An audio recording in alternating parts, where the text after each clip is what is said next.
ay président yooyu bi nga ko gisee mu am lu mu xaw a gàllankoor ci doxalinu réew mi ñu bëri di tiit que ni réeroo dina am seen diggante. naka nga ko jàngatee. mais ni ma ko jàngatee rek mooy doy na waar daal. doy na waar da ngay dem ba ñun ñi nga xam ne dañ ci jàpp bu baax nekk ci aussi di ci jàpp. fi ngay taxawee sax doo ko xam. bu ñu waxantee dëgg rek. da ngay réer. da ngay réer quoi donc il faut être très prudent. par rapport ak binôme bi. parce que en réalité moom laa wax réeroo du ñàkk bëñ ak làmmiñ ñoo dëkk mais saa sax ñu am jafe-jafe. mais teew dañ koy gérer ci biir gémmiñ gi ba jàmm am donc foofu la leen doon xaar un peu. maintenant nee naa leen problème ak lu mu rëy.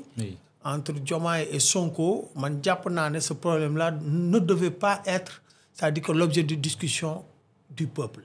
c'est-à-dire que tey warul nekk sur la place publique. waruñ ko woon génne parce que dund nañ lu metti Sénégalais yëpp dund ko ñu ànd ca ñoom dund lu metti ba ñëw au pouvoir et lu ñu jaay Sénégalais mooy Sonko mooy Diomaye et Diomaye mooy Sonko. exactement donc en réalité man jàpp naa ne benn nit la war a doon benn nit. bu ñu amee différent ñoom wala déggoo ñu ci kàddu parce que président Sonko wax na ko Diomaye wax na ko. c'est normal que saa yi duñ ci déggoo duñ ci et cetera mais boobaa dañuy dugg ci néeg. wala seen bureau tëju lijjanti ko ba mu leer nañ bu ñuy mbëkkante ñu mbëkkante bu ñu génnee naan seen ndox mu sedd alors ñëpp jàpp ne loolu mooy am. parce que nag waxtaan wa dëgg sa la dañ am lu bëri lu muy wàññi tey bu fekkee ne ñu ngi xool ñu ngi gis ne tey ce duo là bi nga xam ne waxuma le Sénégal mais le monde entier. oui ñu ngi jël exemple ñu ngi leen di suivre ñu ngi leen di xool parce que li am Sénégal. dafa doon loo xam ne balaa nga dem bitim réew ay jamono da ngay gis ne boo nee Sénégalais dañ lay fonk dañ lay naw par rapport à ce qu'on a réalisé donc bu ñu toogee en 18 mois gis ne vraiment réeroo bi mu ngi bëgg a indi benn séparation benn division. alors tout le monde da ngay am njaqare da ngay am lu la metti trop. et mooy li ma wax rek tey képp koo xam ne bëgg nga réew mi képp koo xam ne aussi combat bi da nga ko xeex gëm ko porter ko tey sa mission principale mooy que tey nga wax loo xam ne day defar loo xam ne réeroo boobu tey. dañuy ñaan yàlla mu bañ a mais est-ce que wax luy defar dina yomb doguma la Guèye période bi nga xamante ne ñu bëri dañ leen di inciter à ce que ñu jël position surtout yéen ñi nga xamante ne allié ngeen. ku ci jël position ça veut dire que peut-être sa mbëggeel ci réew mi. oui ak sa dëggu man jàpp naa ne des na tuuti nga baal ma. waaw jàpp naa ko parce que ku bëgg réew mi tey réew mi rek tax la jóg tey doo masa jël position parce que boo jëlee position far. Et quand tu prends position, tu appelles à une division, à une confrontation. Or, ces deux-là ne peuvent pas se confronter. Man loolu laa jàpp ces deux-là. D'autant plus que kii dafa yor exécutif kii aussi dafa am doole yor législatif. donc ñaari institutions yi waruñu xalaat sax ñoom ñaar ñuy réeroo. ci ni ñu ñëwee ci réew mi wax naa ko. ñu jaañu loo xam ne ñëpp ko jënd ñëpp ko gëm ñëpp ko adulé muy Sonko mooy Diomaye Diomaye mooy Sonko. loolu yaakaar naa ne tey ku jóg rek di jël position mooy que yow bu ñu xoolee ba xool sa intérêt crypto personnel moo la tax a jóg. parce que ku jóg tey mooy que ñii bu ñu réeroo loolu ngay liggéey. li ngay liggéey mooy que tey ñu wax joo xam ne dafay defar ba ñaar ñii du ñu réeroo parce que du avantage du Sénégal. on est aujourd'hui dans des difficultés et on doit plus se concentrer sur ces difficultés pour soulager les populations donc ku ci wax rek yaakaar naa ne wax ju rafet wax ju baax wax joo xam ne. bu fekkee ne réellement problème bi mu ngi am et cetera ñoom ku la déglu tey. dina bàyyi xel ci nan lañ fi ñëwee lan lañ leen fi indi Sénégalais lan lañ leen sas Sénégalais sas ñu leen en réalité pour ñu politique sax. bon ci politique bi ñu xam. wuti ji ay mandat wala et cetera. et dégg na président Ousmane Sonko mu waxoon ko ne dinañ jubbanti réew mi ba nga xam ne bu dee benn mandat sax lañ ñuy jox buñ ko keneen ku ñëw dina liggéey. ça veut dire que jiitaluñu mandat. mais réew mi soppeeku ci jubal jubbanti. et cetera la ñu gën a fonk. alors partant de cela aujourd'hui ils doivent prendre leurs responsabilités ñoom ñaar toog gën a waxtaan pour que lii bu mu am. parce que ñu bëri nee nan te man jàpp naa ko le problème c'est pas un problème de Mimi Touré ou de Aïda Mbodj. je dis le problème peut-être parce que loolu pour man c'est léger. donc da nga jàpp ne c'est beaucoup plus profond que ça. non c'est léger il peut pas nous servir. un problème de dirigeante ou de kuy diriger coalition de part et d'autre. est-ce que mën nañ ko nier bu ñu gisee déclaration bu Ousmane Sonko def ñu xëy le lendemain président posé benn acte. fi ma lay xëccee mooy. oui. en aucune manière moi je peux pas accepter que ñoom ñaar ces histoires de coalition histoires kuy jiite coalition et cetera mën na leen indi divergence parce que ñoo mag loolu.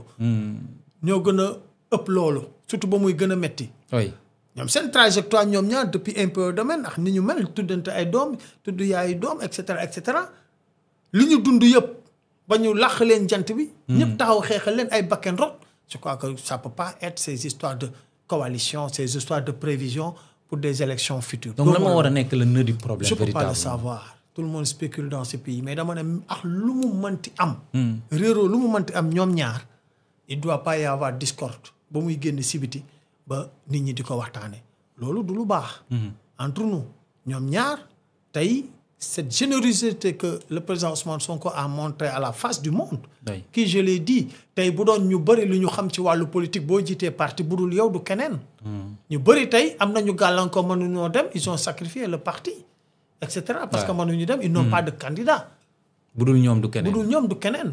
ok jàpp nañ ne sax ba ne parti seen moomeel la ñoom. or loolu du parti. alors koo xam ne tey jii nekk na dans des difficultés. il préfère sauver le projet parce que il a compris que ce projet-là c'est pas la personne qui intéresse les personnes. les Sénégalais mais fi ñu bëgg a jëme réew mi pour nos enfants nos petits-fils.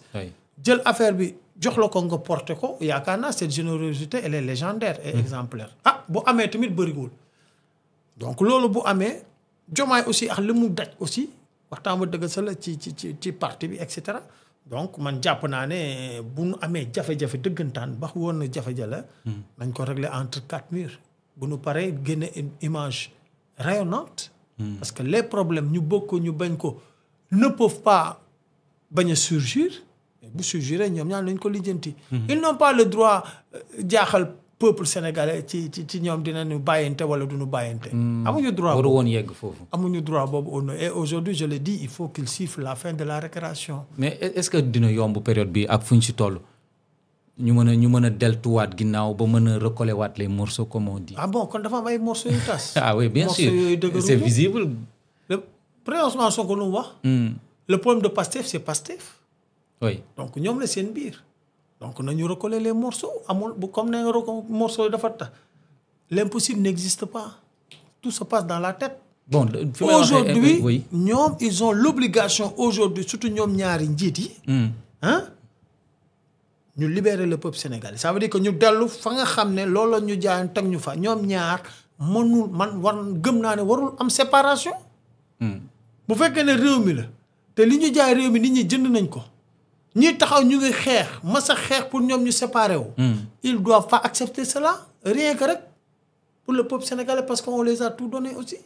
oui jàpp naa ne ñoo war a mag loolu il doit être au-dessus de la mêlée. moo tax souvent quand je fais des émissions on me parle de président may leen non on a 2 présidents de la République. qu'on le veuille ou pas parce que ñun ñoo ko jënd. Diomaye mooy Sonko mooy Diomaye ku leen jéem a tàqale. billahi réew mi taxulaa jóg. parce que xam nga ne tàqale boobu baaxul ci réew mi. on va encore prendre du temps encore avoir du retard or tolluñu foofu. mais est-ce que du ñoom pourquoi les gens veulent aujourd'hui que coûte que coûte loolu man jàpp naa sax ñi naan kulunaa yi bëgg loolu. parce que ils savent que quand le président Ousmane Sonko est toujours là avec ses carapaces. pour couver son jeune frère. aujourd'hui atteindre son jeune frère day metti ci ñoom. donc man d'accord naa sax kulunaa yi sax am yooyu expression wala am yaakaar ba parce que loolu la yàgg dund. et ils sont très puissants. Oui. Mais, encore une fois, ils doivent libérer le peuple sénégalais. Ça veut dire que le président Ousmane Sonko et le président Diomaye, bu ñu amee différent du ñàkk. nañ ko lijjanti entre 4 murs génn doxal pour le Sénégal. pour le Sénégal c'est ça. alors fii dañu nemmeeku monsieur Guèye benn nit bi nga xamante ne